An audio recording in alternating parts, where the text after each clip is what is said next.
बाल गणेश और घमंडी चंद्रमा। ऐसे तो हम आए दिन हर रोज एक नई कहानी सुनते रहते हैं। कभी देवी देवताओं की तो कभी राक्षसों की। और ये सभी कहानी कभी न कभी घटित हो चुकी होती है।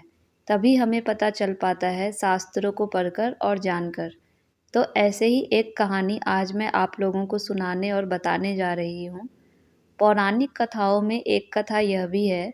बात उस समय की है जब श्री गणेश कुबेर का अभिमान नष्ट करके कैलाश की ओर लौट रहे थे।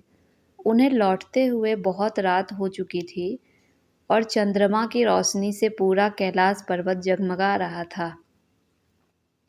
गणेश जी के प्रिय वाहन मूषक राज हैं। तभी मूषक के सामने से एक सांप गुजरा, जिसके डर से मूषक उछला और उस पर विराजमान गणेश जी अपना संतुलन खो बैठे और नीचे गिर गए। वे उठकर खड़े हो गए और इधर उधर देखने लगे कि कहीं उन्हें गिरते हुए किसी ने देख तो नहीं लिया है। ये देख वह संतुष्ट हो गए कि किसी ने उन्हें गिरते हुए नहीं देखा है। तभी उन्हें किसी व्यक्ति की जोर जोर से हंसने की आवाज़ सुनाई दी, लेकिन जब उन्होंने देखा तो उन्हें दूर दूर तक कोई भी दिखाई नहीं दिया।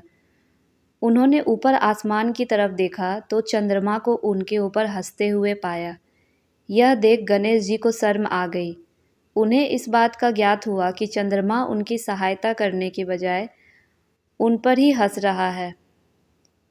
इस बात से गणेश जी को गुस्सा आ गया और बोले, अभिमानी चंद्रमा, तुम मेरी लाचारी पर हंस रहे हो? यह तुम्हें कदापि शोभा नहीं देता। किसी की परेशानी पर मजाक उड़ाना देवताओं नहीं बल्कि दैत्यों का काम है। मैं तुम्हें श्राप देता हूँ कि तुम्हें जिस चांदनी का गुरूर है, आज के बाद तुम उसे खो दोगे। गणेश जी ने जैसे ही ये बात बोली, वो हकीकत में बदल गया और पूरे आकाश में अंधेरा छा गया। यह देखकर चंद्रमा गणेश जी से माफ़ी मांगते हुए बोले, हे प्रभु, हे दुखहर्ता, मुझसे बहुत बड़ी भूल हो गई जो मैंने अभिमानवश आपका मजाक उड़ाया। अगर मेरी चांदनी ही चली जाएगी तो मेरा वजूद ही खत्म हो जाएगा। मुझे अपने किए का पछतावा है। कृपा कर मुझे माफ़ करे भगवान और अपना श्राप वापस ले लीजिए।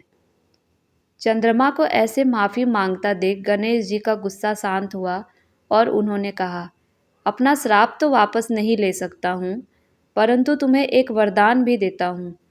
यह तो होगा कि तुम अपनी रोशनी खो दोगे, परंतु केवल महीने में एक दिन के लिए। उसके अलावे तुम्हारा तेज कम ज़्यादा होता रहेगा। इसके अलावा कुछ खास त्योहारों पर तुम्हारी पूजा भी की जाएगी। तो ये थी बाल गणेश की चंद्रमा को श्राप देने की कहानी। आप में से कितने लोग इस कहानी के बारे में नहीं जानते थे, नहीं सुना था कभी?